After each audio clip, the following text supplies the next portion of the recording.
kami anggap bahwasannya telah melakukan konfirmasi yang telah ditentukan sebelumnya, saudara sekalian. Mana suatu keadilan yang ada, saudara sekalian? Saudara-saudaraku, Undang-Undang Nomor 28 tahun 1998 itu kemudian sudah dijelaskan, saudara sekalian. Saudara-saudaraku, kami sampaikan lagi bahwasannya ini sebagai bentuk komitmen, sebagai bentuk suatu pengawalan aksi yang kami lakukan yang ada, saudara sekalian.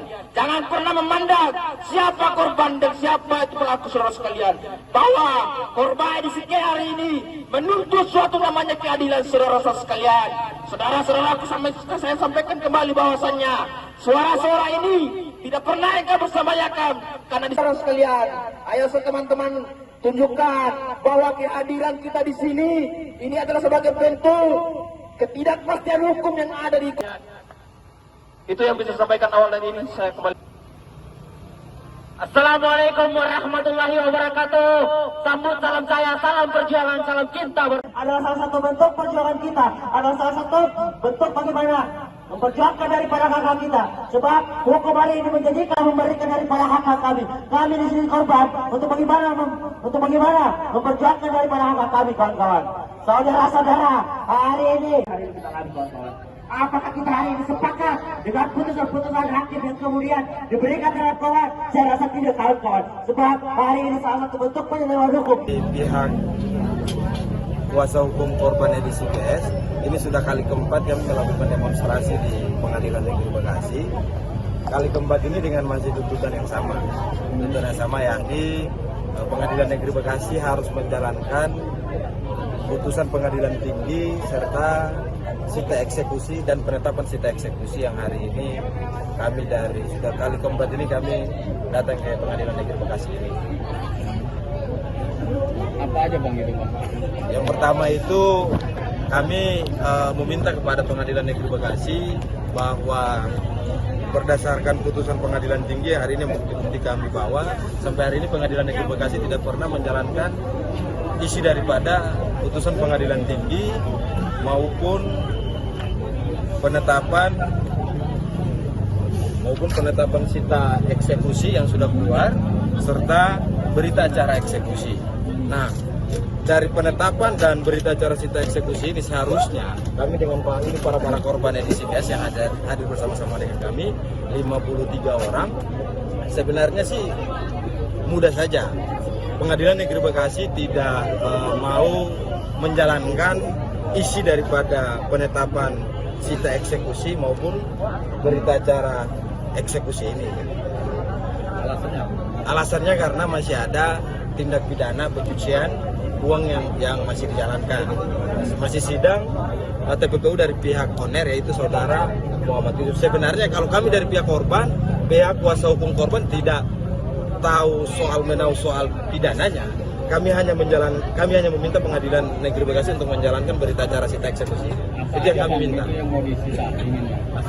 Kalau aset daripada si korban, owner itu, pelaku itu, korban itu, yang hasil daripada investigasi kami dari kuasa hukum dengan pihak korban, yang kami sudah berapa datangi juga dari Rumbasan, dari pihak Rumbasan, ada baik aset bergerak dan tidak bergerak. Nah, pokoknya ada mobil mewah, ada tanah, ada uang tunai, ada emas, pokoknya ada banyak lah harta dia yang disita oleh pihak Barreskrim Mabes Polri yang dijadikan sebagai tindak pidana pencucian uang dalam sidang TPPU yang lagi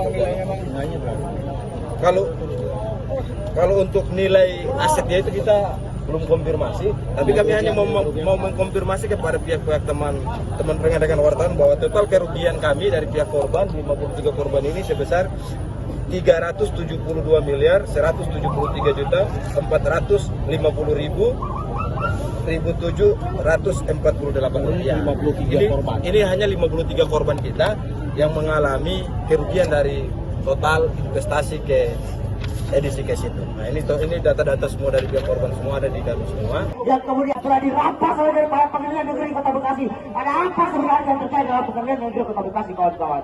Sehingga banyak upaya-upaya hukum yang kemudian kita terus mencari bagaimana menunjukkan eksistensi dari para korban hari ini kawan-kawan, menuntut daripada hak kita kawan-kawan, sebab telah dijaminkan kepada hukum memberikan suatu kepastian, hukum telah itu termasuk bodong, jadi sistemnya termasuk MLM karena sebelumnya ini sudah ada penetapan dalam perkara pidananya itu terkait penipuan penggelapan sudah dinyatakan sebagai Investasi bodong. MLM ya, investasi bodong.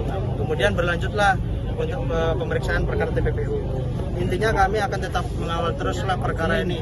Kami mewakili rekan-rekan para korban itu tidak pernah dilibatkan dalam persidangan TPPU. Sedangkan rekan-rekan ini merupakan korban juga, bahkan mempunyai putusan perdata yang sudah mempunyai kekuatan hukum tetap, sudah mempunyai penetapan sita. Tapi kenapa hingga detik ini mau putusan?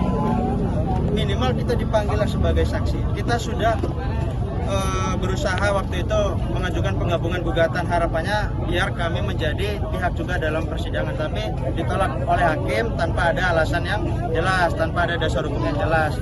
Nah, yang menjadi dilema dari rekan-rekan para korban itu, apakah putusan ini hanya menjadi tulisan selembar kertas ataukah bisa terlaksanakan? Kepastian hukum dari putusan ini yang kita pertanyakan. Kalau kita ikuti persidangan pada waktu itu, intinya memang aset-aset ini merupakan bagian dari pencucian uang. Namun yang perlu diketahui juga, kami ini kan kalau kita bicara ganti kerugian ini kan berarti kita melakukan upaya hukum secara perdata, dan itu sudah dilakukan. Kita sudah taat hukum, kita menjalani proses sesuai aturan. Tapi kenapa ketika waktu eksekusi kita laksanakan pada bulan Desember tahun 2023 itu tidak bisa ditunjukkan oleh kejaksaan, tidak bisa ditunjukkan mana posisi-posisi BB-nya, sehingga kita menunggu lagi dengan alasan ada TPPU. Nah, TPPU itu langsung didaftarkan pada hari keduanya, besoknya nih langsung didaftarkan.